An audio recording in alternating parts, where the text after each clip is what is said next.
Am I the a-hole for refusing to pay a friend who paid for my wedding dress? Original post. I was looking to buy this dress from a brand in New York City.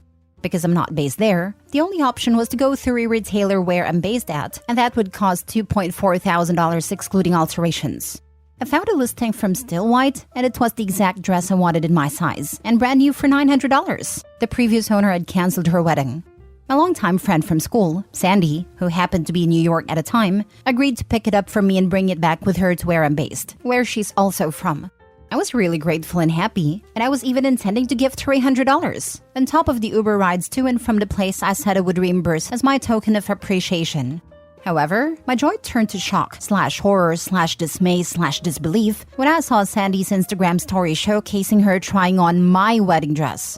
I called her out for it, telling her I wasn't happy she not only tried it without my permission, but posted it for the public to see. She didn't take it down even after a conversation we had about this. To make matters worse, she admitted she collected the dress posing as me. Through an email bill later, I noticed that the dress had also been altered on the spot, all without my knowledge or consent. When confronted, Sandy nonchalantly stated that it was her one chance to try a wedding gown and insisted I should get over it and reimburse her the $900 she paid for the dress. My wedding dress experience was entirely hijacked, and I'm now hesitant to pay her back. This all happened yesterday, and she reached out today to ask for the money back and told me to get over it because she needs to make a big purchase tomorrow and it would help her cash flow. Since she wants it so bad, she can now have it. Am I the a-hole? Now for the top comments before reading the updates. What kind of wedding dress alterations can be done on the spot? It was a waist alteration. For context, this bridal shop has a seamstress in-house, and for dresses bought off the rack, they offer on-the-spot alterations unless it is significant. In this case, it was the waist. Not the a-hole. She had it altered? Wow. It's officially her dress now. Lucky her. Her one chance to try a wedding gown is now her lifetime of owning a wedding gown. She can try it whenever she wants. Exactly. She wanted the experience. That includes owning it and never having another opportunity to wear it. And it was a waist alteration. That's not a minor change like tacking a strap shorter or adding a hook and eye somewhere, and depending on the fabric and style of the dress, it may show that it's been altered twice on a day. I can't believe the nerve of your friend OP. Not the a-hole. Not the a-hole. You need a new dress and that woman is not your friend. She wants to be in the spot and use your wedding dress to get views. Uninvite her now, or she will be the one in a blush pink lace dress at your wedding. Now, if she has it in writing that you said you would pay for the dress, she can try and sue you. Now, you can try to counter-sue due to her getting the dress altered for her without your permission, possibly causing more financial problems with any future alterations. I wouldn't pay my friend for ruining the surprise of my wedding dress that I was so excited I found. I would have to take some time before I hunt for one again, just to make sure there is no sour taste left in my mouth after this experience. Take copies of her social media posts and texts. You may need proof of how nuts this person is. Now for the first update. First of all, thank you everyone for being so empathetic and indignant on my behalf. I don't feel crazy anymore. When I saw her post, I completely lost it. I cried so pathetically. I know everyone must be wondering why am I even friends with Sandy, and how that reflects on me as a person too.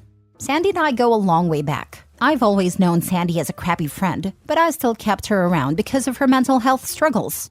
I was the only friend connected to her family, so if anything, I would have been the one to sound the alarm. I don't think I could have lived with the guilt if anything really happened to Sandy. But well, I guess my job is done, because Sandy's audacity tells me she's in a much better place. Good for her. Moving forward, I don't have the dress on hand yet, because it's still New York with her. She's coming back to where we're based February 24. I agree that she was doing me a favor, and for that, I think I will still pay her for the dress. After all, it is $900, but with the following terms. 1. I will only pay her upon receipt of the dress. The trust is completely broken. I don't know what else she might do to the dress. Sleep in it? I unfortunately need this leverage over her until I have it in my hands. Else, she has no incentive to keep her hands off it. For all I know, she chucked it in a dusty storage to spite me. 2. I will pay her the $900 minus the cost of dry cleaning and alterations. It's like borrowing a friend's clothing and not washing it before returning it. Did I mention she also tried it after her Pilates class without showering? I think this arrangement is fair and I would not owe her anything. 3. I will end this friendship. To be honest, I think if Sandy and I met as adults, we wouldn't be friends. The friendship has run its course, and I think I did the best I could in this friendship. She for real said I'm pulling an Anna Sorokin on her. Sandy called me a con artist and isn't even sorry that she rayed all over my parade. Friend? Human? 4. She's uninvited. Need I say more? Now for the last update. Sandy had actually told me there were lipstick stains on the dress and offered to buy a stain pen. Later, I found out from the shop owner that the stains were actually caused by Sandy. So Sandy not only lied blatantly, but tried to cover up her vile behavior by coming across helpful. I have since reverted to Sandy and gave Sandy 2 options. 1. Sell it to me at half the cost to cover alterations and dry cleaning. Or 2. Sell it to someone else. She chose option 2 and showed no true remorse. End of story in friendship. She handled this so much better than I would have. I have no plans to get married, but if someone altered my bridal dress to fit them, I would do some unspeakable things. I wouldn't even offer to buy the dress from her.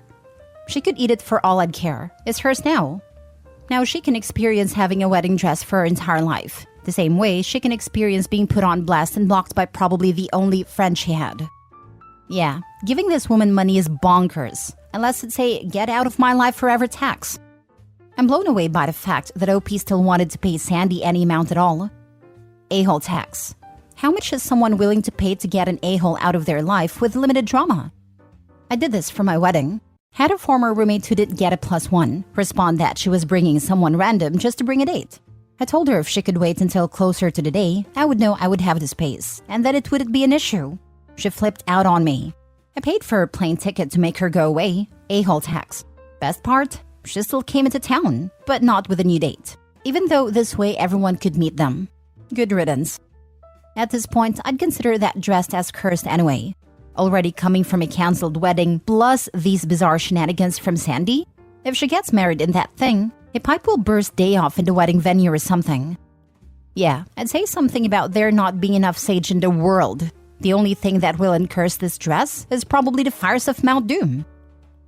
Next story. Am I the a-hole for disowning my son and refusing to invite him to my wedding or interact with him in any way? When I was 15, I became pregnant with my son. My parents were deeply ashamed, and I felt like I ruined my life. Before that, I was a bright student. I was determined to be the best mother I could be to my son.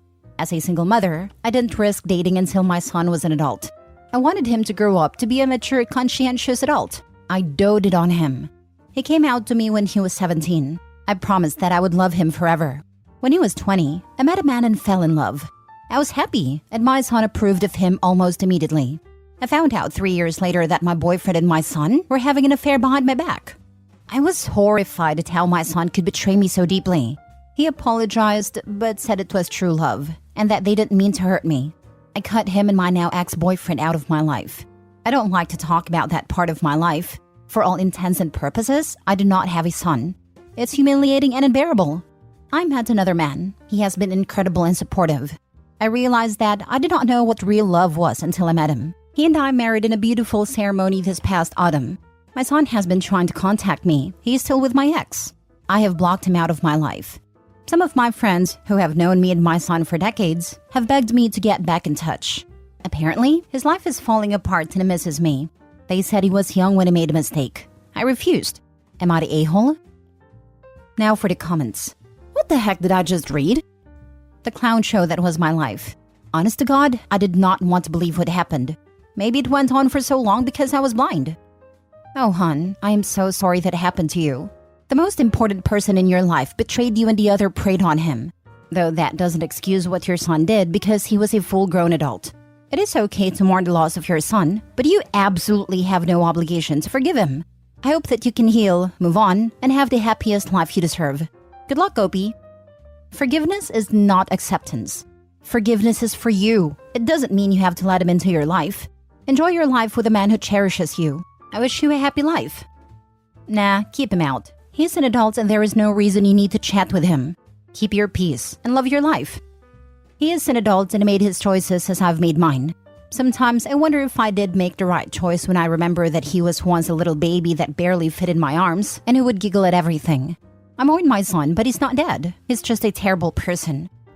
I have a brother I feel this exact way about. I remember how close we were. Best friends forever. And now I hate him. And every time I see or hear from him, I remember a little less and hate a little more.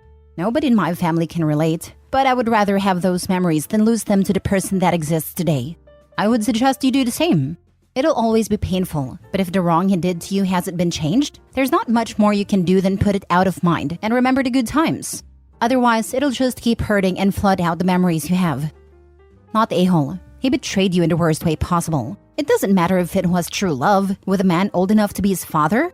I doubt it. And more red flags. He should have distanced himself from your boyfriend and vice versa until he got over the feelings. I truly believe some things are unforgivable. Cheating is one. But it is your life and only you can decide what path is right for you. And if you can live with no regrets disowning your son, good luck. I don't think it's true love either, but I also didn't think they would last this long. I can't forgive a betrayal like that. My ex had admitted to cheating before in a prior relationship. And like an idiot, I thought he was being refreshingly honest and had learned from his past mistakes. Never again. I will leave at a first sign of infidelity. Last story. Am I the a-hole for telling my brother's now ex-fiancé the truth of why my parents don't talk to him, which resulted in their breakup? My parents haven't spoken to my brother in over a decade. This is their choice. They have essentially disowned him. There are multiple reasons that they did this and have refused to speak to him, but there is one massive incident that they have not gotten over. My parents saved up a large amount of money that was to be split between my brother, my sister, and me for our college fund. At a time, he was supposed to go to college 10 years ago. His share was a little over $60K. My brother faked an acceptance letter and used that to access the money with full understanding that this was for his college education. He somehow convinced my parents to give him full access to the money as a lump sum. He then used it to invest in a friend's get-rich-quick pyramid scheme business that went under in less than a year.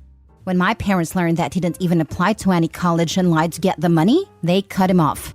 Over the years, he's gotten involved in other schemes and still owes his ex-best friend $35K in debt from gambling on alt crypto coins. All these things have just convinced my parents he's a reckless manipulator, and they essentially pretend he just doesn't exist.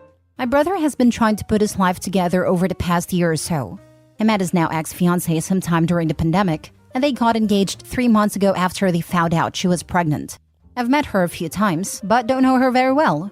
My sister and I still talk to our brother occasionally, but we're not close. A few weeks ago, my brother's ex-fiancée called and asked if I would clarify a few things about our parents. She said she wanted to test the waters to see if she was going to reach out to see if they wanted to have a relationship with their grandchild. I have a suspicion, though, that she wasn't buying the lie my brother was telling her about their relationship. My brother told his ex-fiancée that my parents had cut him off because he had dropped out of college. She didn't know he actually never went to college and about the money he stole. I corrected that and told her the truth. I knew I kicked a hornet's nest because she ended the conversation quickly after. I also made the mistake of telling my mom about this conversation because she found my brother's ex-fiancée on Instagram and started talking to her there after I told her. She pretty much gave her every reason to break up with him, and she took her advice and did. I was conflicted until last night when my brother called me up, furious and screaming. Ex-fiancée has been ghosting my brother since she broke up with him, and last night she revealed she had an abortion and told him to never talk to her again. He sounded like he was going off the rails again, and I had to hang up and block his number because of how mad he was. I talked to my sister, and despite not liking him that much, she told me that this was way beyond acceptable on my part. So I feel responsible in a way now, and don't know what to think about my actions now. Not the a-hole. Your brother's ex deserved to know the type of man she was dealing with, and she made a smart decision. You really should be going no contact with your brother, and probably low contact with your sister.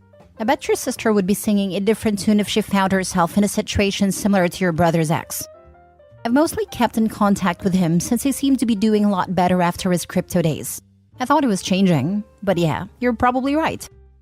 You saved that woman, and you saved a child from having a lifetime of an irresponsible father who would probably gamble the kids' lunch money for kicks. You did the right thing, not the a-hole.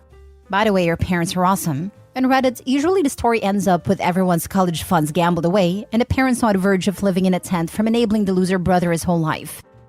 Not the a-hole. She asked you about your brother's relationship with your parents. There is absolutely no reason in the world why you should lie about that for your brother. Yeah, that's kind of what I thought. My biggest concern is that I got my mom involved. I didn't think telling her would make her seek ex-fiancé out and talk to her. That's where I was really indecisive on. OP, you told her the truth, which your brother obviously had not. If your brother can't tell the truth, he deserves the consequences when people find out he's a liar. You saved that woman from having to be tied to a scheming liar for 18 plus years. Dude lied to his fiancée and got caught lying, but part of that is your fault, not the a-hole. Liars, family or not, don't deserve cover or protection or sympathy. That's it. Fool around, find out. If he hadn't have lied, then nothing you said would have been news. I don't feel bad about telling the truth. I feel bad about roping my mom in and how bad things turned for him. I guess I just needed to be sure that it wasn't the cause of all this mess.